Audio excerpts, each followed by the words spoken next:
And we're live. Welcome everyone to the Mandalorian Aftershow. We're going to be chatting about Chapter 10, The Passenger. I have some good friends of mine here on the stream with me, and we're expecting another guest very shortly to that direction. I don't know what direction that is. We have some friends of mine from interstate, Martin and Nico.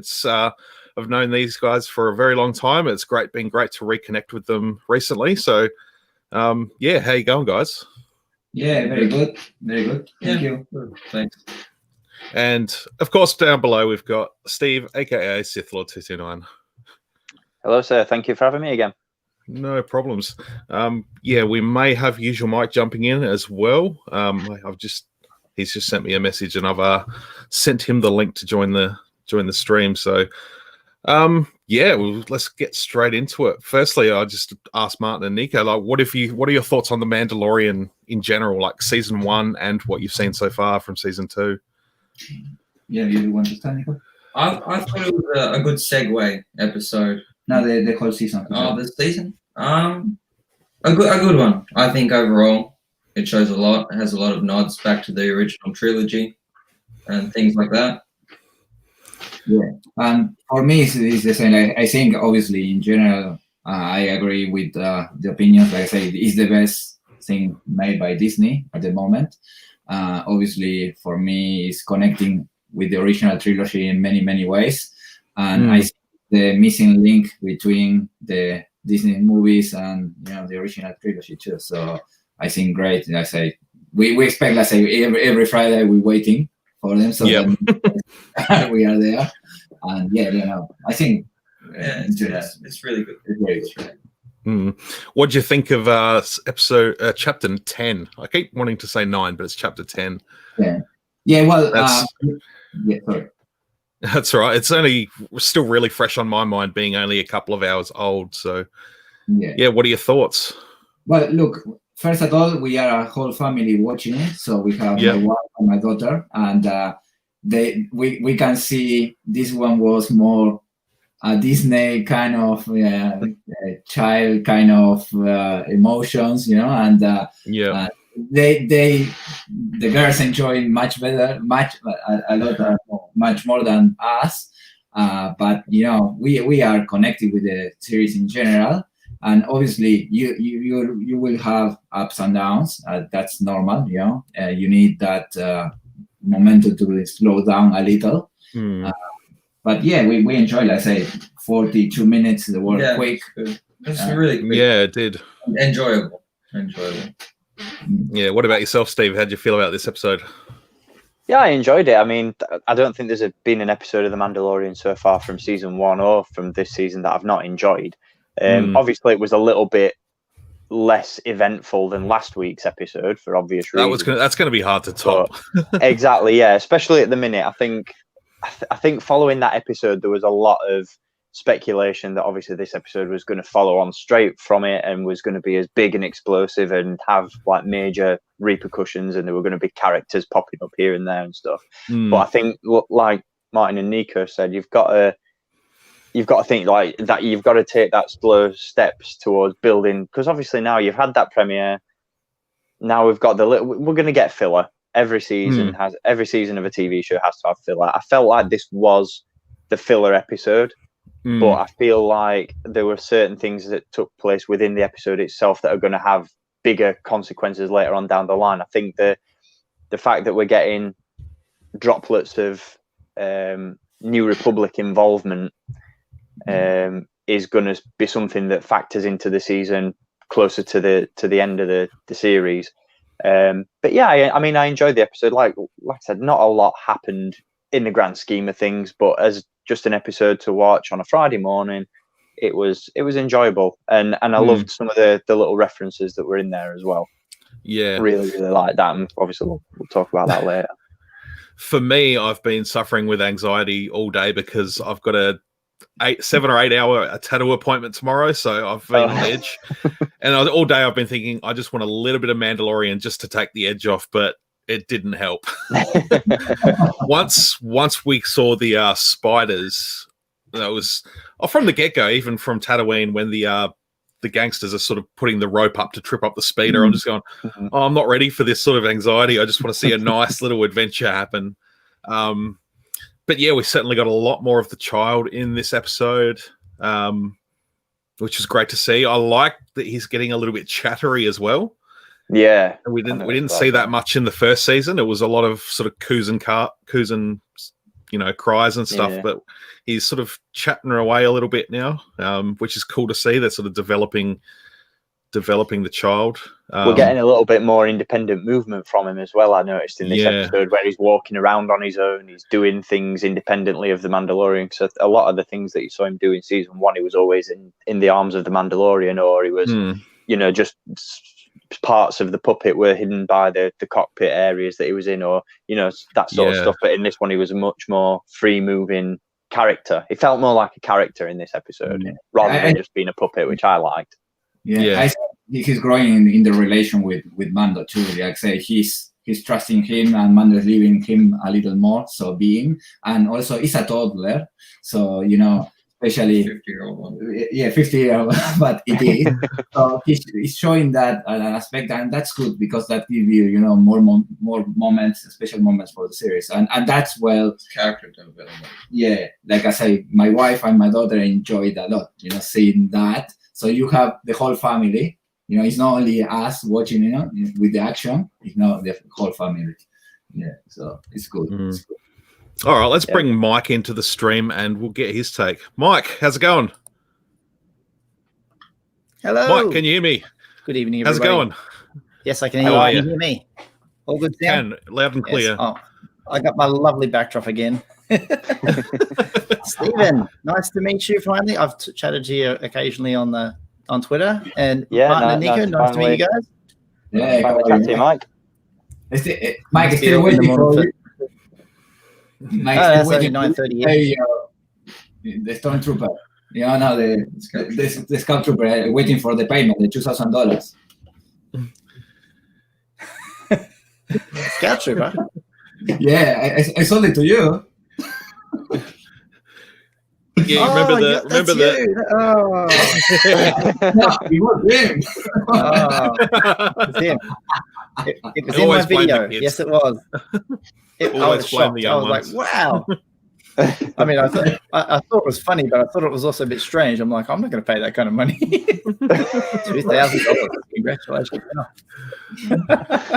So we'll grab your thoughts on The Mandalorian in a sec, Mike. I just want to go through the comments for a minute.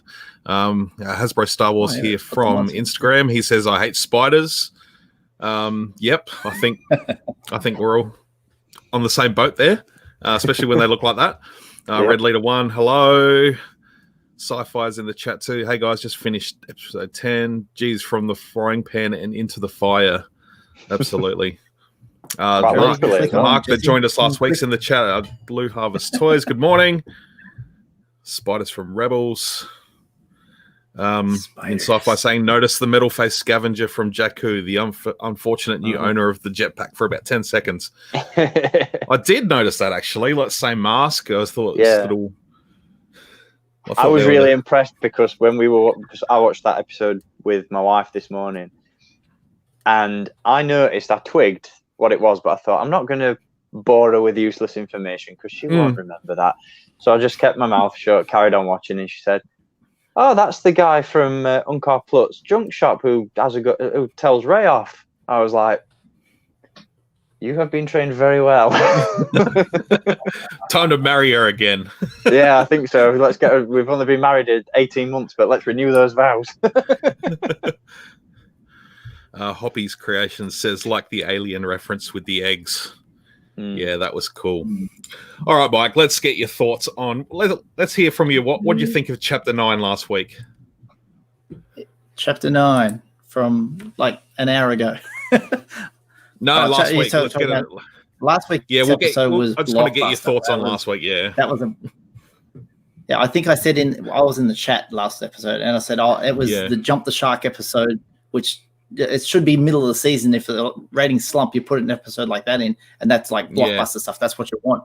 And then it's like everyone's like walked away going, "Wow!" And then this one, it was a great episode, but everyone's kind of like, it's not as good as the last one. What's going on?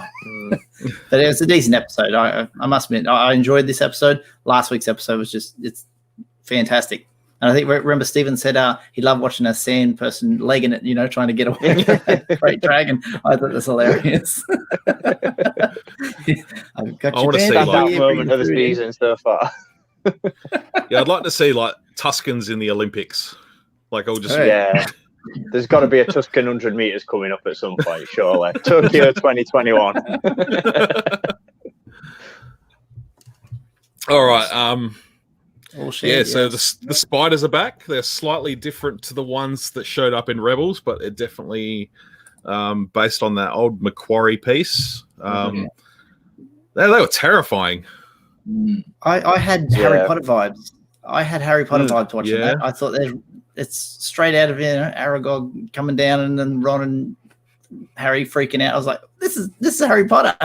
Or Shelob from Lord of the Rings as well. Yeah.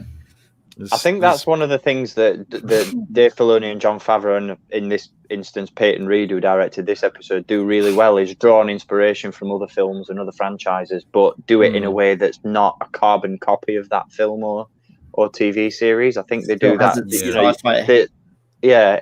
I think they've really latched on to what George Lucas did with a lot of the inspiration that he took from movies and what have you for the original trilogy, in the sense that they've looked at all these movies and they've looked at all these different art forms and they've combined it to create something that's, like I said last week, when it comes to the fan service aspect of the series, it's done in a tasteful way that doesn't feel like it's been thrown down your throat. So like you said, Mike, even though you get that Harry Potter vibe from this episode, it doesn't feel like it's a complete Potter rip-off, if that makes any sense. And that's one of the things I think that they do really well with The Mandalorian, is just the influence is there, but it's not immediately obvious. Because I think when we were speaking last week, Jesse, there were a lot of things that you picked up on from that episode that I had no idea about, because I'm not a massive Lord of the Rings fan.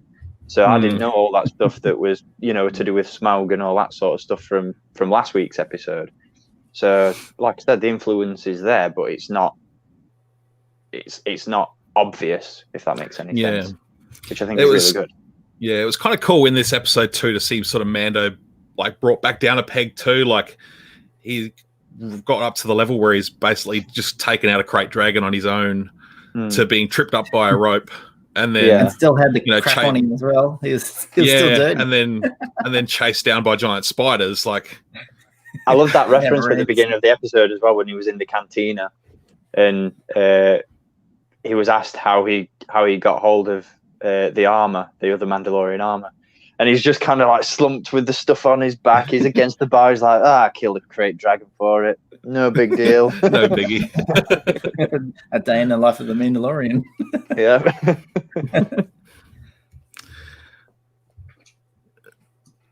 Just checking out the comments again. Matt FMTW. He says, Chapter 9 for me was possibly the best episode so far. I could. 10 was possibly the worst so far, but I still enjoyed it. That's fair. Martin and Nico, what were your favourite moments from this episode? I would say when the spiders come out, it's like a bit of a daunting moment. What's going to come out? How big those type of things. As well as when the X-Wing pilots come and save Mando, I thought of that as a bit of a saving moment, a bit of a link back to them at the start of the episode as well. Yeah, it was cool to hear those X-Wing turrets firing, and you sort of we as viewers know exactly what's going on out there, but to see the New Republic guys, including Dave Filoni, just sitting in the cockpits blasting spiders was brilliant. The sort of tension between them and the pilots in the start of the episode, where they're threatening to chase him down and stuff, that was just really tense, but really well done. The flight through the clouds, that was fantastic. That was just absolute cinematic quality, really.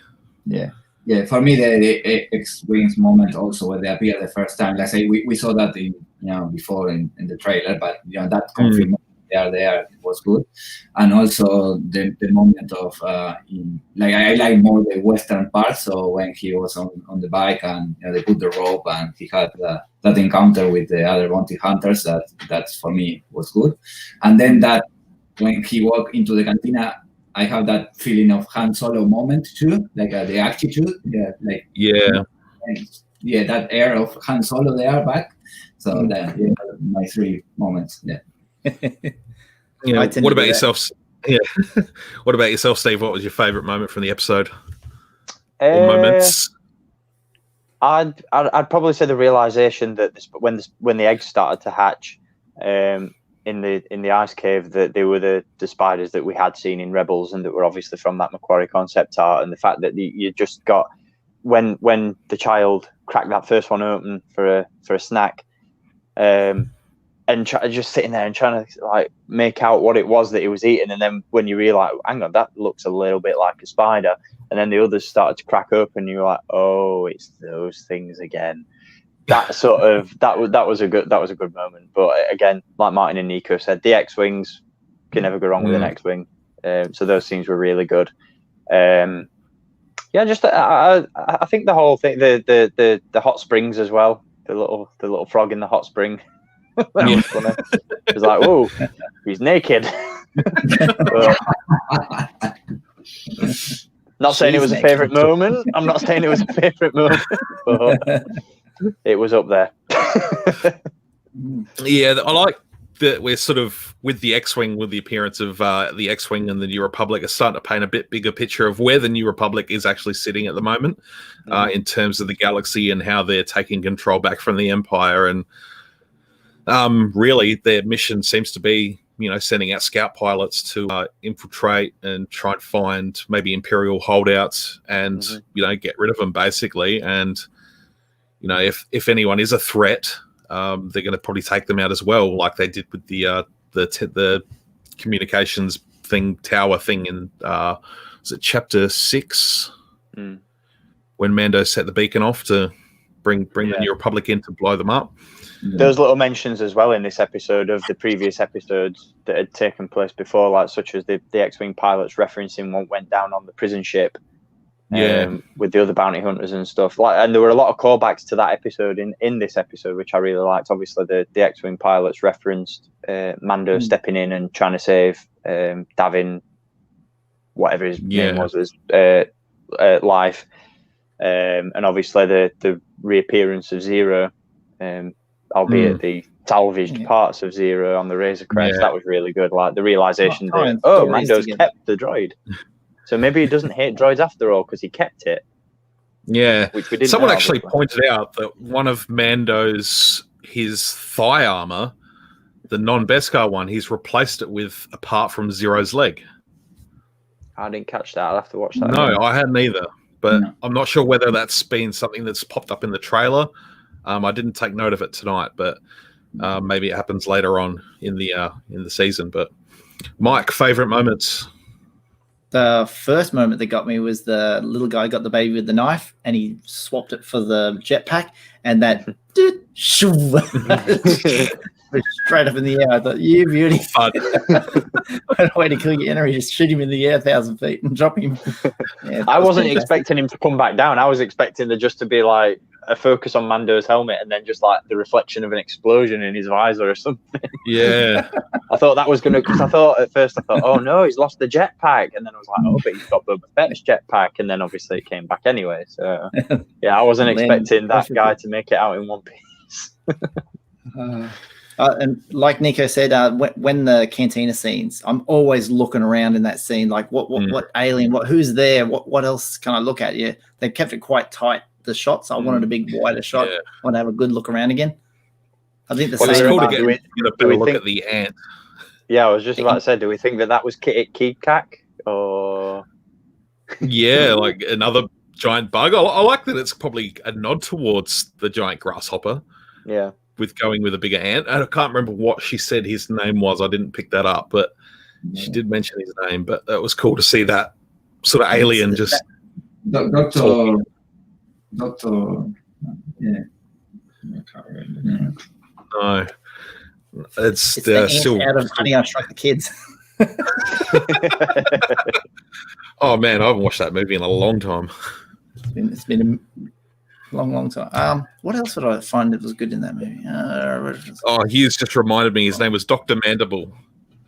Thank you. What a name. That's brilliant. I remember that now. Mandible, that's a bone.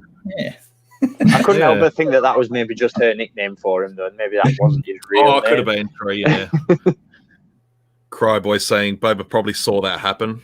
I think he's just like hanging around in the shadows, just watching everything happen. Imagine if we're all getting really excited about Boba's return, and that's literally all we see, and that's it. It's just that confirmation that he's alive and nothing else. And then we don't see until the last ever episode of the season. We don't see him at all.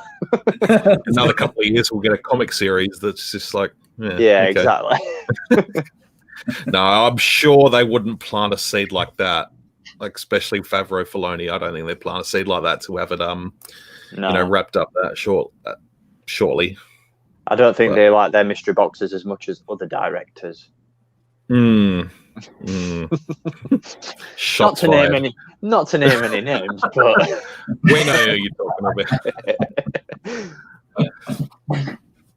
I'm trying to think of some other moments. Still, the problem with doing a live stream like this so soon afterwards is it's still really fresh in my head, and I'm still trying to figure it all out in my brain. And on a Friday night, my brain doesn't work that fast anyway. So that comment from Sci-Fi, that was Moroff from Rogue One, in the Cantina bar. Moroff. Yeah, that's right. He has an action figure. Yes, he does. It's only a 5 POA one, but he's still got one. It's a bloody good figure as well. It is. It's a big beefy thing. I got a comment on a review I posted recently. I can't remember which one it was, but someone wrote a comment and said, at first I thought, is that a Wampa with cannons on the back, like WTF? And I'm thinking, I'm reviewing like a clone trooper or something. Like, how can you get that confused with a Wampa? And then I realized it's because you can see more off in the background in the review. And I was like, that's not a Wampa. That's not a Wampa. It's typical for Star Wars fans to pick out details in the background, isn't it? Exactly. Yeah, I was like, I'm there. Like, I was literally sat looking at my phone for about 15 minutes, thinking, how has this person gotten confused with whatever it is that I'm reviewing and a Wampa? And then I realized, and then the penny dropped, and I was like, oh yeah, can understand that.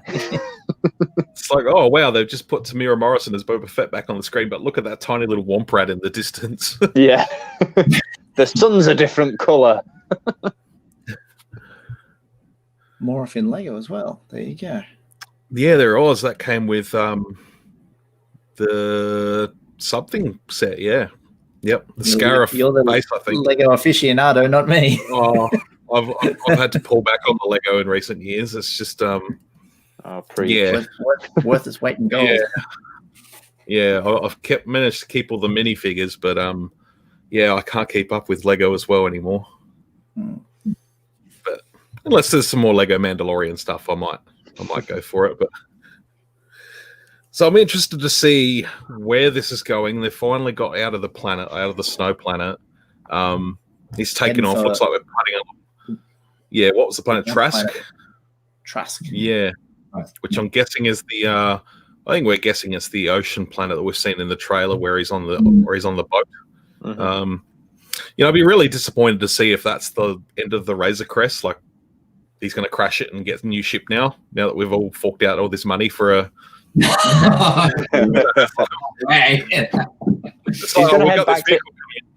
going to head back to Tatooine and just claim Slave One. It's fine. I just hope I really hope that we haven't just drop like $700 for the Razor Crest, and they're just going to destroy it in the show. But remember how many versions of the Mandalorian we bought in that first season armor? Everyone wanted them, and now it's all Beskar armor. It's like, oh well, them ones are out of date now. Yeah, he changed his shoulder pad like 20 minutes into the first episode. Bling.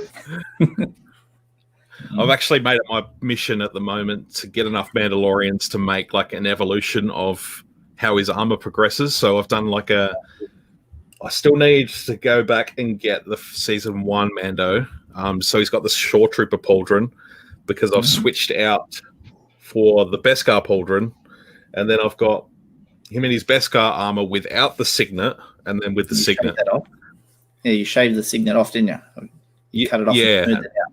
yeah. I smoothed it out, painted over it. Looks fine. I'm on the fence about doing a little bit of customization to a couple of my Black Series Mandalorians. I can't decide yet whether or not to boil and pop the head of the carbonized version and pop it onto the Beskar one, because I just feel like that version, the carbonized helmet, looks a lot better than what we've got on the Beskar. I think the Beskar version is too dull. It needs to be shiny.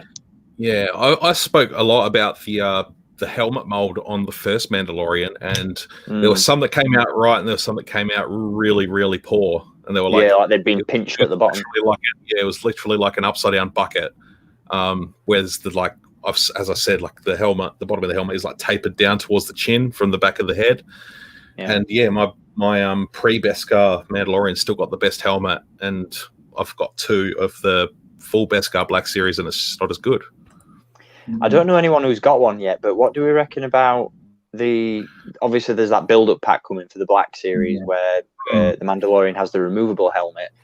Do you think that means that the Mandalorians that we have in our collections now have got that Pedro Pascal head sculpt up inside them?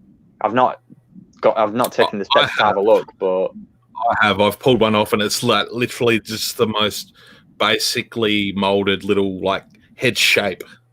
Like there's just nothing to it. Right, yeah, it's nothing special there. So, damn. I was looking at the vintage one that's just come out with the swappable heads, and I'm kind of like, why can't they do that with Black Series? You should have a swappable head. They hide it behind the sticker, don't they? Behind the big. Yeah. That's a good. I saw that picture recently, the new picture of it, and I was like, "Ooh, that looks good." Now the glam image of him looked terrible, but this new one is like, it's the real deal. Yeah, it looks pretty decent. So we've got expecting the Sasha Banks episode next week. She's Sabine. We'll see. Sasha Banks on Trask. Mandalorian's on Trask. Sasha is Sabine. We'll see. And we did get to see this image. See this image here? We did get to see that today on this episode. Yep. Do you know what it is, guys? That looks like the back of a Black Series helmet to me, if I had to guess. You got it. You got it. Yeah, where's that picture? It's just a matter of time when they were going to announce that. So I have no money. I've just spent like all my cash on vintage collection pre-orders. Look at that. That's the vintage. That looks so much better than the Black Series one. Yeah. I just don't know how they can get like that smaller scale and have it look really good in comparison to the 6-inch stuff. Yeah. Well, and see how he's holding the Beskar. He's holding the Beskar piece there. It looks like he's taking a selfie. I don't think the Black Series figures head sculpt is that bad, if I'm being honest. If I'm throwing a controversial opinion out there, I don't think it's that bad. I think what ruins it for me is the hair sculpt. It's just way too thick and big, and it just like Mike's just shown that image there. I think that you'd think that by this point they'd just be altering sizes of digital models to create these figures.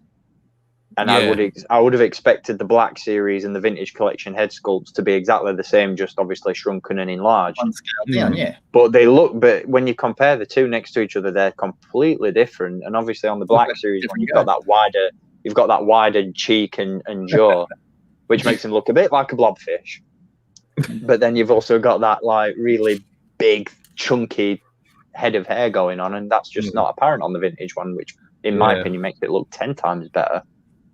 It must be a mold thing, because a lot of people, I did it myself, the episode 2 Anakin that came out recently, like his head just didn't like quite look right, but I saw someone had dunked it in boiling water and they'd actually pinched his like cheeks together and then just while it was hot, like held it together and then rinsed it, hold it under cold water, and it actually came to look actually pretty damn good.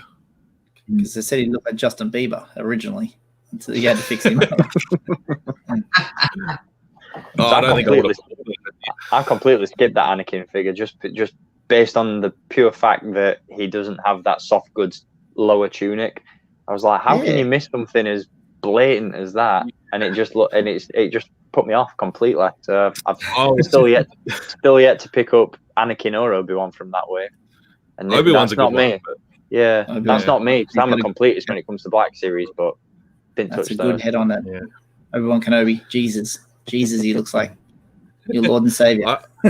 I have a in my living room. I have a photo of Obi-Wan Kenobi from Episode 2 in a frame. Brilliant. I had to.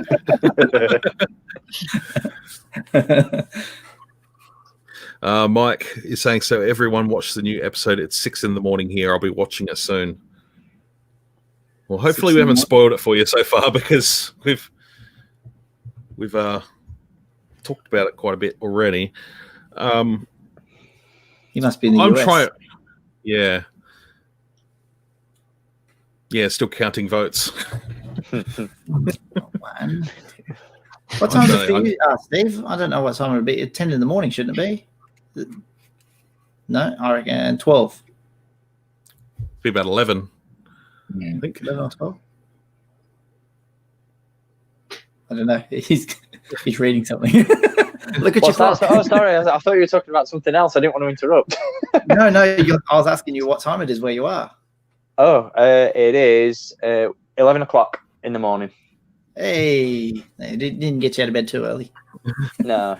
Well, like I said, I was up at 7 anyway to watch the episode, and then I read a post on Twitter that said that it had been pushed back to 8 because of daylight savings. So I was like, oh, okay, I got out of bed for nothing. And then the builders turned up to do the garden, so I was like, oh, okay, I might as well stay up. It's supposed to be 6 p.m. for us, and it turned out to be 7 p.m. I was like sitting there refreshing it. Start already. Yeah. So I was like, where is it? Oh, it's different for you guys. Martin, Nico, and Jesse, you should have it at 6:30. Is that right? 6:30 came on for you?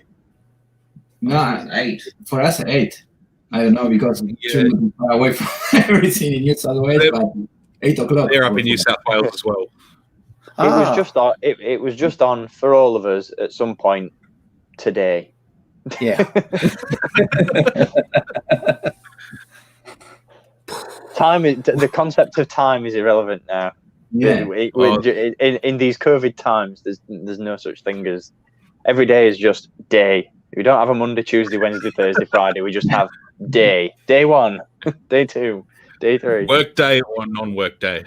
Yeah, especially for us in the UK, because today is the second day of a second national lockdown, so we can't go anywhere and do anything again other than go to work thanks, Boris. Yeah. Love it. Such amazing planning there. Really good. Just look at the big difference here in Chumot. Tomorrow they're going to try to break the speed record on water again in the Roaring Dam in Chumot. So it's going to be a big event. So yeah, okay. How different it is. So yeah, they try to reach 500 km per hour. The record is 426.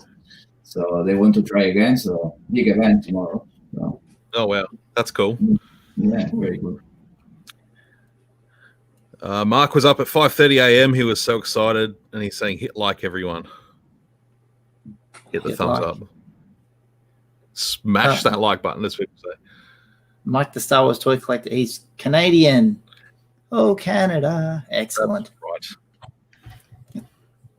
Feels like a million miles away from us. Did you see? So Bulletproof Villain here in Australia just dropped a new pre-Mando Monday thing. So I'm just going to bring that up quickly. Bear with me. A new Baby Yoda. Another one. That's the one we saw in the episode. It was strapped on as he's walking into the town in the satchel. Yeah. So I think this is another Mattel one. The little write-up here says Mando Monday has come early with Mattel's latest version of the child plush for Season 2. This plush toy comes with a satchel like the one it's carried in during Season 2. He has precious little feet that it can stand on, and its arms, legs, and even ears are posable. And with just a squeeze of its hand, this character makes sounds recognizable from the show. Pre-order now. How many Baby Yodas? Is that the little the same one? The same one. Yeah, that's the one. Yeah, Robbie's head me. Oh, you got the animatronic. We've all got one. Jeez, Hasbro's gonna love us. I've just got a little.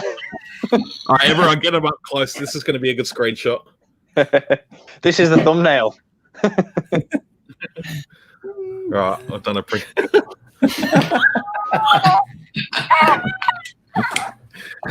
The world's gone mad.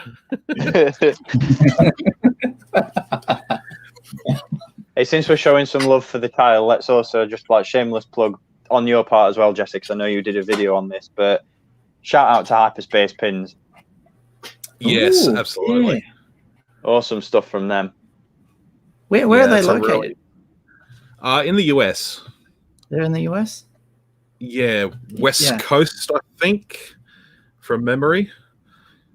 But yeah, I'm looking forward to seeing what the next pins are. I think they gave us a little tease, didn't they? It was one was looking very much Ahsoka, and I'm going to say Mould's going with it.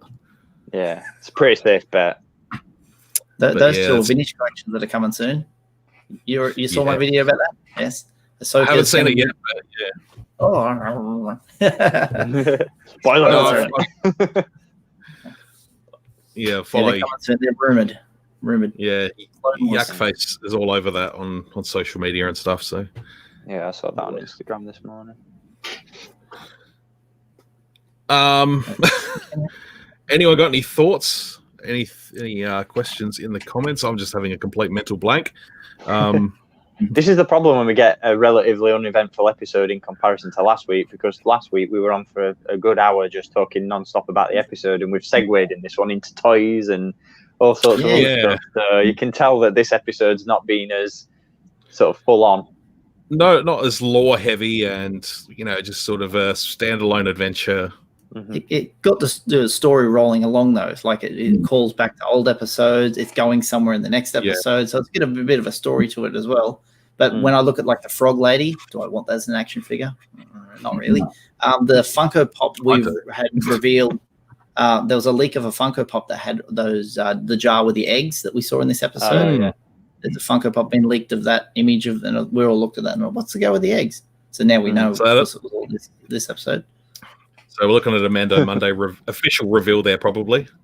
Yeah. When we were watching the episode this morning, my wife said, "Oh, I'm actually turning on the child a little bit." I said, "Wow, what do you mean?" She was like, "Well, look at him. He's just eating everybody's babies." She's like, "Why won't he stop eating?" And I just had a flashback to Austin Powers and Baby Yoda all grown up. And just having to just confront his demons and be like, "I can't stop eating." I bear. I eat because I'm unhappy. Jeez, he sucks those eggs down quick. It's like that one pulled out of nowhere. She grabbed it and he just got out of nowhere. It's gone. I felt so bad for the Frog Lady when she was using Zero to communicate with Mando, and she's like, "My husband risked his life so that we wouldn't go extinct." And I've just got this vision of Baby Yoda just sat off screen, just like, rubbing his stomach. He did sneak another one in right at the end there, didn't he? He did. So I was like, "Stop eating things!" Because my wife's a nursery worker, and she's like, "This is how I feel at work every day with these babies, with these children. Stop putting things in your mouth." Catch you later, Red Leader One. Have a good night at work. Hope it goes quick. Cry Boy, he is eagerly awaiting the mailman on a 3.75 Rogue One Stormtrooper and Baze Malbus 2-pack. Trying to army build Stormtroopers. That was a cool pack. Baze Malbus 2-pack. Who's in the pack with it? I think it's Baze Malbus and a Stormtrooper, if I can remember. Rogue One 2-pack. Yeah, I think Stormtrooper Commander with the pauldron, perhaps. I can't remember. I think you're right. It's been a while since I've picked up that. I'm holding out for that Baze Malbus vintage collection. The child is a bloody monster. Certainly is. He also said Filoni was called Wolf Did you hear that in the episode? Yeah, his name's Trapper Wolf. Oh, now there's an action figure. It's got a cool name to start with. Yeah. I'd have a Dave Filoni action figure. Why not? 100%. He's on the Interchangeable screen. hat, helmet. Yeah, I'm always for mostly humans' faces. I always like the detail of all those. I know people love their aliens, and that, but there's some aliens that are a bit naff, and I don't really care for them. But yeah, always humans. Always how they can make a human face and action figure form has always blown me away of how precise some of them can be. That's why I was bragging about that Mandalorian one before. Yeah, I did my review on the ARC Trooper 3-pack earlier this week, and it's just like they're so good. They're so well done. Yeah. Have you picked up 5 individually? You've picked up 5s recently? Yeah, I've got him single card. I've got a duplicate of him because I didn't think I was ever going to get the 3-pack, and then my wife came through with the goods. Do you know the next one's coming? Yeah, they're all coming. It's the next one's Echo. I'm sorry, you're gonna have to wait for Jesse. Jesse's got to wait for Jesse. Yeah, when that one comes out, I'll get him and keep him on the card. So I've got two loose 5s at the moment. So I'm on the fence at the moment as to whether or not to actually bother picking up the 3-pack, because I do love those vintage 3-packs. I love the packaging. I love all that sort of stuff. But I picked up 5s and I've got him on a vintage card. And now that I know that they're going to re-release Echo and Jesse on vintage cards as well, I'm thinking that's going to look so much better as a carded display. Trio, yeah, you know, with all the individual artwork and stuff, because I think that's one of the, like, I'm not a massive fan, and I've mentioned this in reviews in the past, that I'm not a massive fan of the Photoshop mock-ups that they tend to put on the vintage cards for the more modern characters. I like the fact that for me, vintage is all about using a screen grab or a promo shot from the movies as opposed to like a digital image. But I think Hasbro, especially with a couple of the recent figures, going back to like Dr. Aphra, and then starting with now 5s and Hondo from Galaxy's Edge, you can see that they're a hybrid of the Photoshop mock-ups, or they're at least artist renditions, like almost paintings, and they look really, really good. So even though they're not stills taken from a movie, which to me reinforces that vintage aspect, you've still got this really stunning artwork on the cards. And I think 5s especially is just such a gorgeous looking carded figure. I've not been excited about a 3 3/4 inch figure in a very long time, but when that one came through the post, holy crap, I was that excited about it. I had a dream about it the night before, and I very rarely dream about action figures, but I dreamt about it before it came in the post. I dream about them too often. It's really sad. The only dream I have about action figures is it's always the same recurring dream, and it's always this shop that I've never been to in my life. I've no idea where this shop is, but it's the same shop in every dream, and it's just full of stuff. And I'm like, oh yeah, I'll take this and I'll take that. And there's just an awesome selection of characters and figures that haven't even been made, characters that haven't even appeared in anything yet, but they're there on a vintage card. And it's like, why is this not in my life? It's called the Sith Lord Emporium. Yeah, it's all in here. Sounds like you've died and gone to heaven. And then you wake up. Yeah. And then I have to come and sit in here to make myself feel better. Not my friend. Hi, boy. Yeah, I was just pointing out Blue Harvest Vintage Toys says need 0 Black Series. Yes. He'll work. I really want Bill Burr, Mayfeld. He was a cool character. Oh, you might. I think that entire group would be really cool. They scan that actor. Yeah. Darth Vader says here, it's weird how Din says, "May the Force be with you," but doesn't know the context of it. I think he's saying, yeah, it was good. I think he's saying that because he knows it'll appease the New Republic. Mm-hmm. Yeah.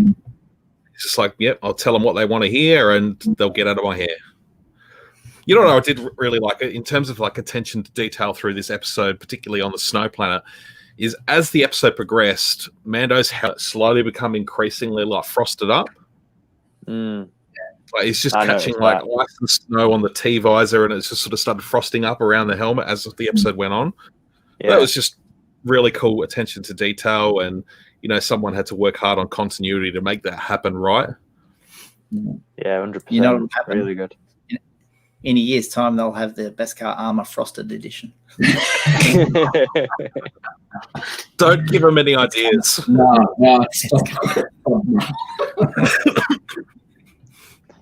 Going back to what you to the snow planet that showed up in this season, though, or in this episode at least, I think I'd place a pretty safe bet that we all assumed from the trailer that planet was going to be a work in progress Starkiller base / Ilum. Yeah. Oh. So at least that's how I felt anyway. I don't know about anyone else, but when I saw the trailer, I was like, holy crap, we've got ice chasms. That's Ilum. And to find out that it wasn't was a little bit disappointing. I know that not everything needs to relate back to the saga movies and stuff, and in a way I'm kind of glad that it didn't. Yeah. But at the same time, because I know that Jon Favreau said in previous interviews that the Mandalorian as a series, not just as a season, as a season 2, as a season 3, but as an overall series, is going to explore the origins of the First Order. And I'm wondering that, and I'm guessing that maybe some of that's going to be starting with Gideon, perhaps, maybe, I don't know. But yeah, I thought that was for sure going to be Starkiller base. So to find out that it wasn't, I was like, no. Yeah, it's pretty much all but confirmed now that Ilum basically becomes Starkiller base. I was going to say, isn't it in Jedi Fallen Order that it gets? Yeah.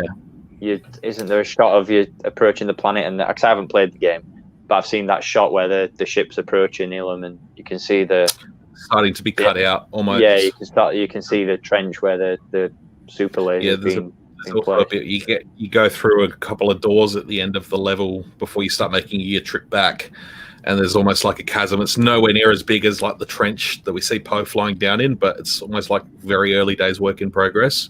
And it's kind of cool to think that the Empire were working on Starkiller base long before the First Order's inception. So which kind of makes sense that it's not just something they whipped up in 20 years. Yeah, no. The Death Star took 20 years. Yeah, I'm pretty sure I read somewhere that it was an Imperial project, and the First Order just kind of took it over post Empire. But I did think, I came to that sudden realization that the planet we were about to see wasn't Starkiller base when Mando and obviously the X-Wings were flying so close to it. I thought surely at this stage of the game, we're 15 years removed from The Force Awakens, and you would think at that point there'd be some pretty heavy security around that planet. Yeah. So as soon as the X-Wings and the Razor Crest were flying around it, I thought, no, this isn't going to be it. It can't be, because there'd be some sort of Imperial or some sort of presence there to deter people from approaching it. So yeah, I was a little bit disappointed about that. I think that's probably my only major disappointment from this episode, is that my expectations were thrown in the bin. No Imperials, just spiders. There was a short brief moment there when he was sort of tracking the footprints through the ice cave that it could be like a Wampa's lair. That's what I thought. Yeah. Well, are they going to bring Wampas out? And they didn't. That's exactly what I thought. Instead, they put these massive, vicious murder spiders in there. Frog in a spa. That if you had to guess anything that you might see in that cave, that was definitely not it. No. I loved that little touch as well, where obviously when the spiders start to hatch, Amanda's, we've got to get out now, and then the frog lady uses the tongue to grab a robe. Yeah. I loved that. I thought that was so good. I like how they start running out of the cave, and then she starts like hopping like a frog. Yeah.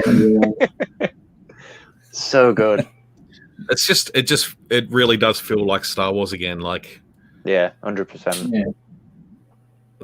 They are really paying attention to this sort of thing, and the payoff as a fan is brilliant.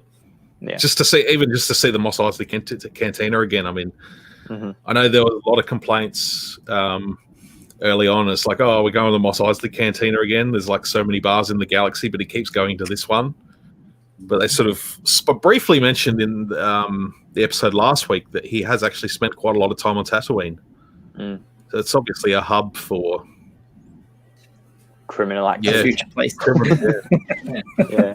That's the thing. Like when you think about it in more context, when when Luke says in A New Hope, well, if there's a bright center to the universe, you're on the planet that's farthest from. It's like, maybe you're right, Luke, but a hell of a lot of important shit went down on this planet.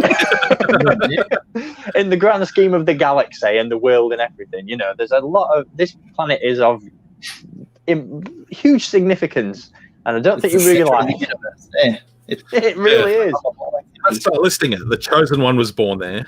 Yeah. Leia and Luke's lightsabers are now buried there. Yeah. Luke lived there. Boba Fett died there. Died there. Yeah, Boba Fett lived there again. Yeah.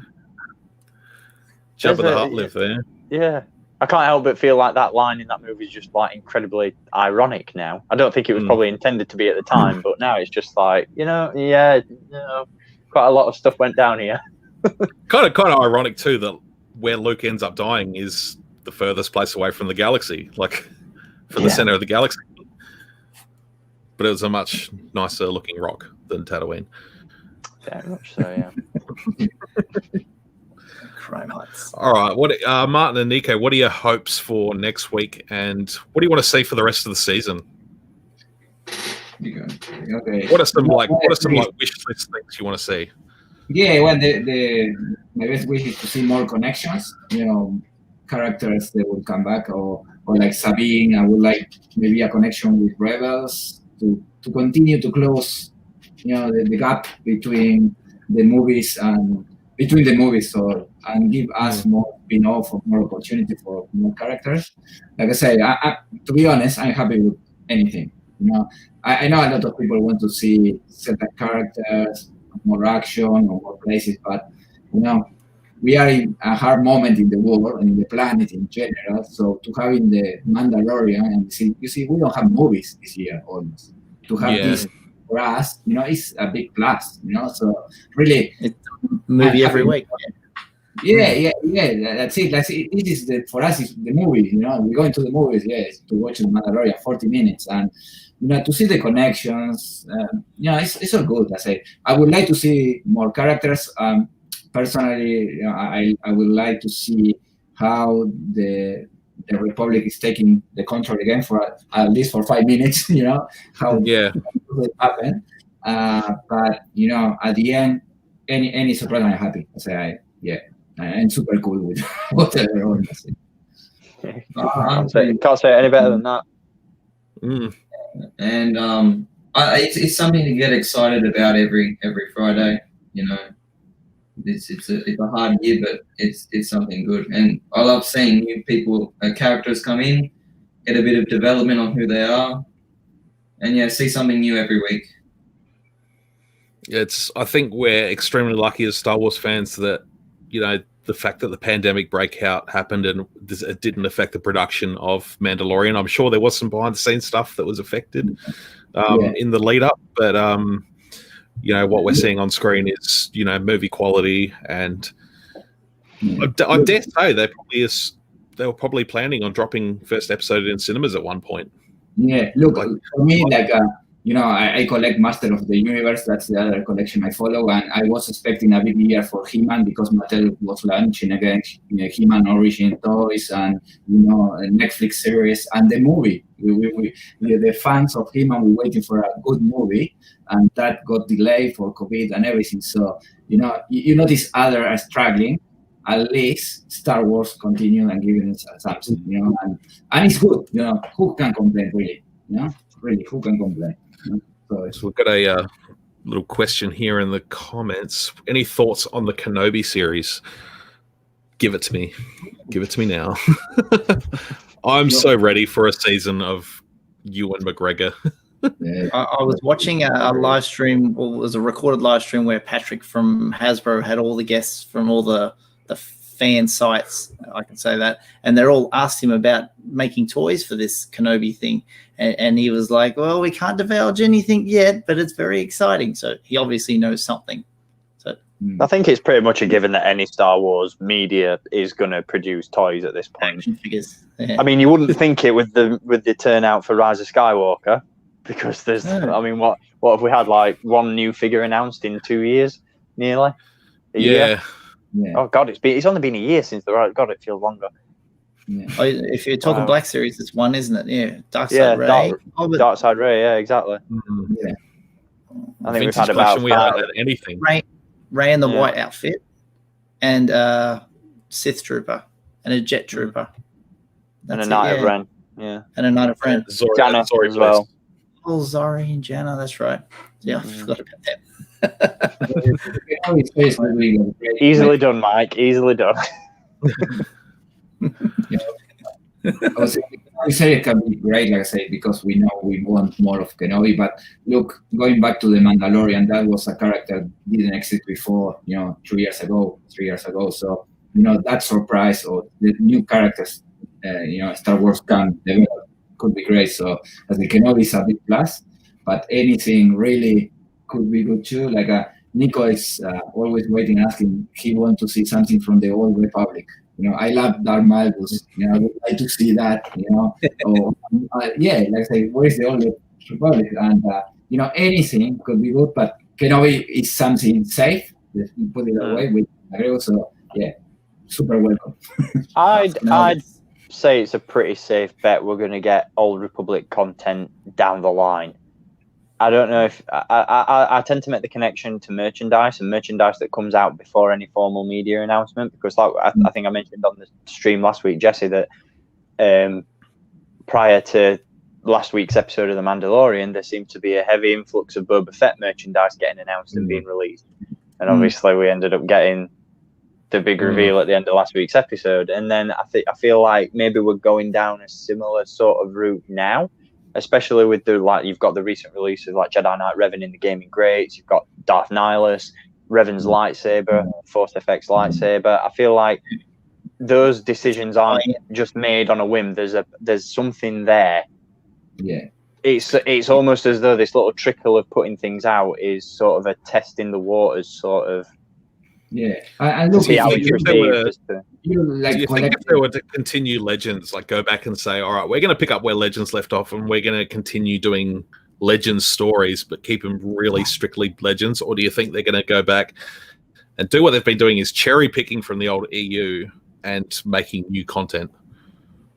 I think they'll continue to cherry pick, and I think even some people will probably disagree, but I think even with the sequel trilogy, they've done that really well, in the sense that obviously with the sequels, they cherry pick Legends because you can draw similarities to Ben and Rey, to Jason and Jaina Solo, and obviously the whole spiel with Palpatine and the cloning and all that sort of stuff. It's all stuff that's existed already, and the same can be said for the Mandalorian. You've got Cobb Vanth, who's a character that appeared in Aftermath, but obviously draws some sort of inspiration from Jodo Cass. And then obviously with the introduction of Thrawn into Rebels, I think that's what we'll probably see more of, is not so much a continuation of Legends stories in the sense that making Legends canon or introducing Legends stories into canon, but at least picking and choosing characters and scenarios and inspiration from those stories and dropping them into what we're getting in terms of actual canon. And I think that's probably the best way of doing it, because there's a lot of people throw some shade on the Disney era of Star Wars, but there's some questionable stuff from Legends as well. Yeah. So I don't think a complete reintroduction of some of those stories is necessary or needed or wanted in a lot of cases.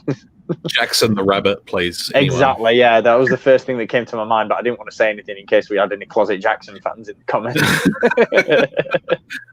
The funny thing is that he is canonically dead, because I think it was one of the Sunny Day in the Void Clone Wars episodes. Yeah. You see the skeleton.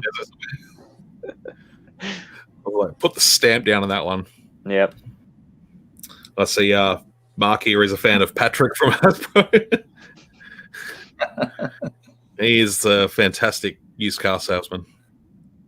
I couldn't answer any questions. Waste of space. Yeah, they don't answer questions.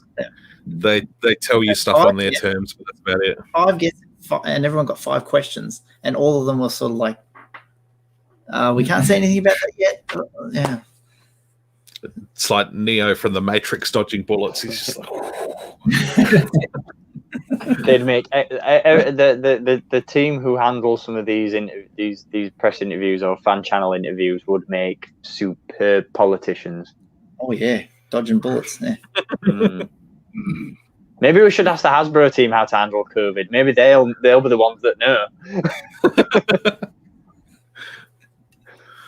It's Hoppy's Creations. Not much of a vehicle line from Rise of Skywalker. The only thing we got was a Lego tie with. Oh, the X-Wing. I forgot. Yeah, Poe's orange one. That's right. Poe's X-Wing. Poe's X-Wing was brilliant. I love that vehicle. That was a fantastic release. But button on the back and the wings go like that. Yeah. I don't own but one. Yeah, there could have been some Pisana speeders. So much potential. Mm-hmm. So from the whole sequel trilogy, so much potential characters and figures. And I just fear that we're not going to be able to flesh out shelves of figures like we have with Jabba's Palace and stuff over the years. Just the absence of every Knight of Ren. It's just something as trivial as that. I mean, the characters didn't even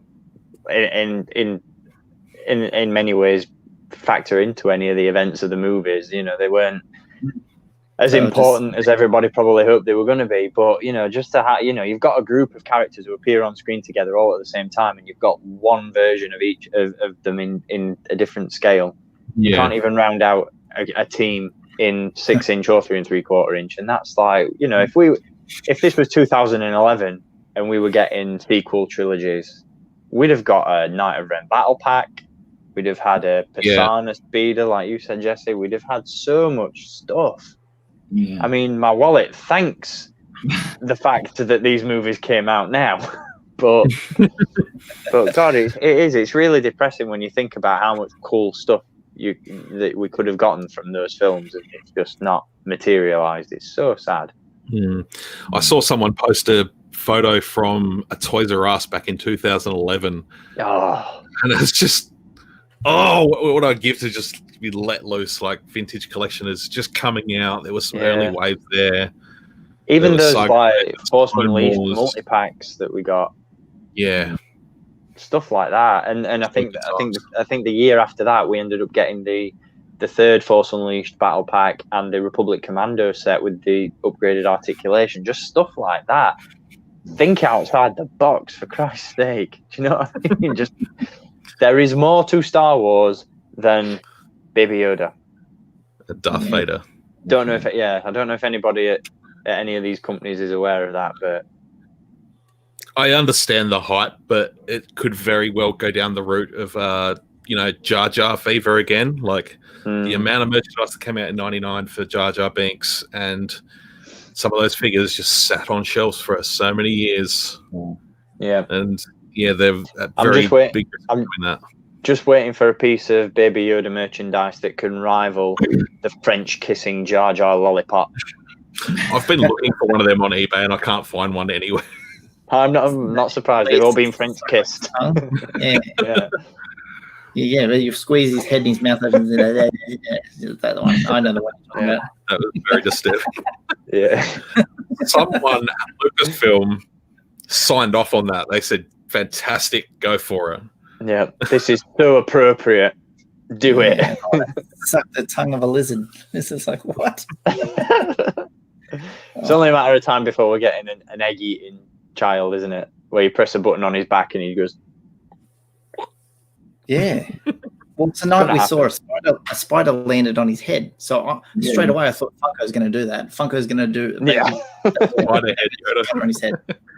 Yeah. And I'll say this to Funko, like I know that a lot of people aren't fans, and I mean I got sucked into the hype, unfortunately. But I think one of the things that Funko really deserve credit for the character selection and the varied product selection that they put out. I mean, even pop vinyls from Rise of Skywalker, some of the things they did for that line.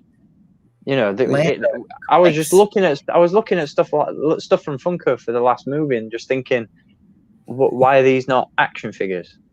Why are these not being made as action figures that people because Funko's got its own market, and I know that a lot of like I use the term serious collectors, but action figure collectors hate Funko Pops in general. I think that's pretty safe to say. Yeah, I think so. Yeah, we're very envious of their selection of characters that they get. Yeah, 100%. Yeah. Oh, Stephen's muted. We've lost you. Come leaps and bounds. Sorry, did that just go completely quiet? We just lost your audio for a second there. Oh, sorry. I assumed you'd muted my mic because I was talking about Funko Pops. I thought you'd done. I thought you were pulling an ABC News. No, he's giving false information. This is an unusual time. They're the most tremendous wave of Funko Pops I've ever seen. I got to ask you, Stephen, how many Funko Pops do you own? I think there's, if I remember rightly, in box there's 67 in here, and then I've just got loose ones dotted around the collection. I've got a Luke Dagobah, a Dark Ray. I've got most of the a lot of the Mandalorian pops. I've got like the Heavy Infantry, Armorer, Death Watch, Covert Ops, Mando, Beskar Armor, Quill, and an Incinerator Trooper, and Moff Gideon over there, and then the recent edition that came in the post yesterday. That I'm currently in the process of putting together a Boba Fett focus shelf, which I said to myself, like you, Jesse, that I was never going to do, but come out of the Boba closet. Yeah, that's what happening. I wanted the holiday troopers to be. When we first heard about the holiday troopers, I'm like, please make it those. And I was like, oh, they're going to do bloody what they did with the Santa hats and that. I wanted that. I was thinking holiday special. Yeah. See, I think that concept that concept could have worked if, again, not to blow smoke up their arse, but if they'd have taken a leaf out of Funko's book and based the holiday figures off of those Macquarie Lucasfilm Christmas cards that were handed out a few years ago. And I think Hasbro even made figures of around, I think, 2002, 2004. They did like 3PO and R2 with 3PO in the Santa jacket and the hat, and R2 with the antlers. There was the Christmas Jawas, Santa Yoda. If Hasbro had have done something like that and drawn inspiration from something that we know exists in terms of, it's a thing that's been done, and those Macquarie concept cards, I'm pretty sure, the Macquarie Christmas cards, I'm pretty sure are universally loved. I think Black Series figures of those would have been a lot more well received, but the what they put out in terms of like the Christmas Range Trooper and so tacky. So tacky. Yeah, I just thought they were so terrible that I had to have them, and I've looked at them in person. No! I looked at them in person. I'm like, I can't do it. I can't drop money on them. I just can't do it. No. Awful. I'm guilty. Sorry, I ordered them. Shame. Someone had to. Shame. Someone had to. But you know why? I'm going to explain something to you. In 2003, Mattel did a Skeletor called Disco Skeletor. It's a version of Skeletor in different colors. Like, it was horrible. Nobody wanted that figure. They hated it. They said, well, that's the worst abomination in the world. And now it's one of the most valuable figures. Everyone wants that figure because it's so rare. And say, look, I did that mistake 18 years ago. So he's not doing it again. I said, but and now I feel bad. But that's the thing. You never know. Sometimes, turn around, and in my way, because now I concentrate only Black Series, and I would like to have one of each. At least, I fall for that. So sorry, I know. Well, that's the thing. Like you say, you never know what's going to increase in value and what's not. I mean, you automatically assume that in today's age of mass production and like toys just being produced on such an immense scale, that figures that are made nowadays just aren't going to hold any value down the line. But then you look at figures that were made in like 2012, part of the vintage collection, for example, ARC Trooper Commanders fetching £150, £200 on eBay. Even recent Black Series figures, Dr. Aphra and BT1 and 000, the amounts they fetch on the secondary market is unreal. Well, Another example, and Jesse knows about this, when I sold my container of all the vintage collection complete in 2016, they paid me only $6,000 Australian dollars. Today, that whole collection, I don't know what would be the price, everything and that era. And at that time I said, well, that's a good offer, and one guy from Melbourne was super happy and said, yeah, I will take it. I said, yeah, good for me. But now, 5 years later, they oh my god, boom. I feel like you're definitely in a George Lucas position where you sold Star Wars for 1.4 billion, probably not realizing the billions that it was probably going to make after the fact. Different scale, obviously, but again, let's say that Disco Skeletor experience for me, like I said, that ugly toy was hanging up all the toy store for many years. Nobody wanted it. And you look now for that one. If you get one for $300, you are happy. You are very lucky. It's not like that. So I've just got a comment here. Todd's asking, have you seen the new Topps card with a spoiler? I haven't seen the Topps card with a spoiler. Has anyone seen it? Is it Mandalorian related? Would you like to see it? I don't know if I do. Oh, well, I've got it I'm right sure here. All right, if you don't want to see it, look away. I'm gonna. Yeah. We'll not discuss it. We'll just silently look at it and go, there it is. Ready? Go. Ooh. Oh, hello. What's that? Welcome. That is a Beskar. A hover tank driver, but he's wearing Beskar armor as the helmet instead of it being a white helmet. And it's in the Topps Mandalorian Season 2 pack. Very odd. Do we think that's a spoiler, or do we think that maybe it's just because I know Topps tend to do a lot of stylized cards, don't they? A lot of like artistic takes on different cards, and I'm wondering whether maybe that's just an example of one of those. Oh, it looks like a photo. Oh, maybe. I don't know. Maybe they do a set of cards that are like Beskar versions of existing helmets. Yeah, that's what I'm thinking. We did say we weren't going to talk about it, but we talked about it. We lied. Fake news. It wasn't like a photo of like fake dead news. Or something. They're claiming Beskar hover tank pilot helmets on the stream. It's the fraud. It's a fraud. I demand a recount. Sith Lord 2020 vote. All right, let's go with Mike. What were your favorite moments from the episode? And then I reckon we'll look at wrapping up. We did the jetpack. We did the ice, the spiders, and it finished off with. I really like the fact that the ship was like still flyable. Is that a word? Mm-hmm. Yeah, you could still putter onto the planet, and I was like, that was the first bit of stuff we saw. That when the ship's like trying to get to that new planet, that's the first thing we saw in the new trailers. That was the first like image of it just putting through space, and we're like, oh. So I like the fact that we got to see that. Yeah, that was really cool. We're in the cantina. I loved it. I was looking around. I was like, please have someone we can make an action figure out of. You do that well. I think he's talking to you, Donald Lord 229. Trump Lord. Don Lord. Trump Lord. Moff Gideon's helmet. Could be. Oh, that's a really good shout.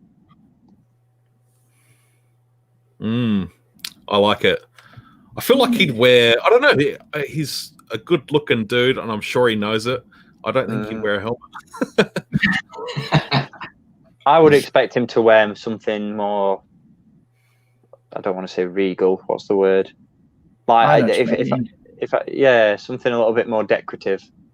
Yeah, kind of like a Captain Phasma sort of style. That style of Stormtrooper helmet. Because his armor is quite unconventional, isn't it? It's not typical Imperial armor, so maybe his helmet reflects that. If he has a helmet, who knows? I can't wait to see Moff Gideon's helmet.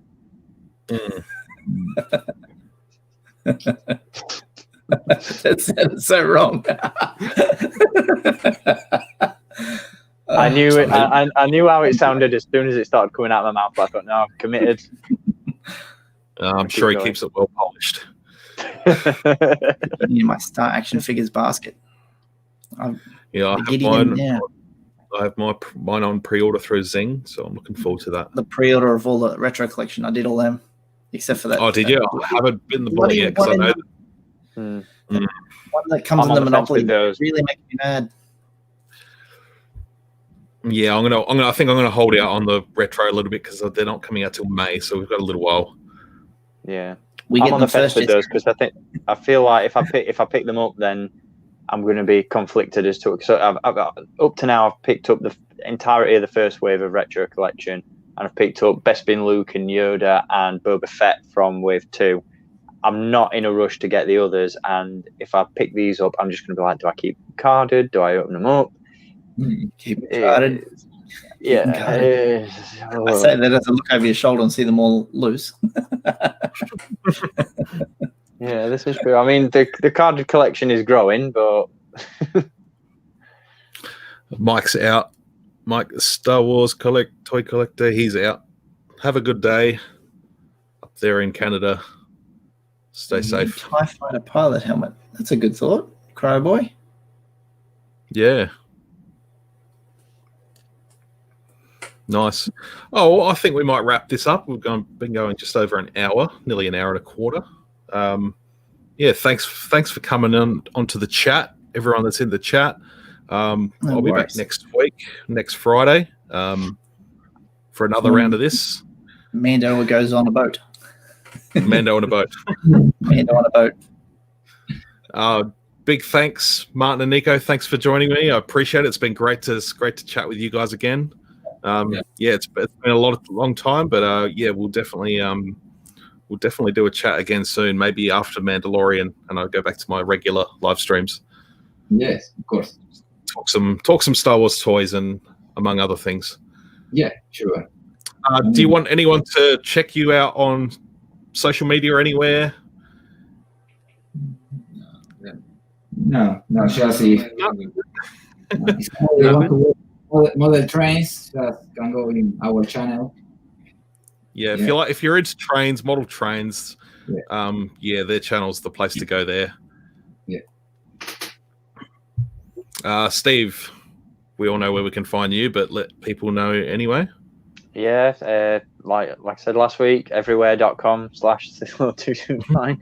YouTube, Instagram, Twitter. I'm on all those places. So yeah, come check it out. And Mike. And me, Usual Mike Television on YouTube, Usual Mike Television on Instagram, and Usual Mike 30 on Twitter. Is Usual Mike Television taken on Twitter? I had a Twitter before I had anything else. And I was 30 years old. I still am 30 years old. I am too. Yeah, I'm going to go get some sleep because I've got a big day in the tattoo chair tomorrow. I am getting the Maker tattoo on my upper arm. You got I saw your picture. This is the way Maker. With the mud horn. Oh, you're getting a Lucas tattoo. I am. I'm getting. Where am I? The Maker. There's that one. Yeah, on the Vesca. Yeah, this is the way. But yeah, I am. I'm getting a big portrait of George Lucas tattooed on my arm. Wow. You said the Maker, so you're going to get God on there. No, Obi-Wan Kenobi from Attack of the Clones. Exactly. That would have been brilliant. No, I'm getting George Lucas. I won a competition, and my tattoo artist was looking to do some new portraits. He wants to test some new skills, and he picked out my idea. So I now have to endure 6 or 7 hours getting George Lucas tattooed on my arm forever. That is commitment. I'll give you that. It's okay because I sleep on the other side of the bed, so my wife won't wake up looking at George Lucas in the morning.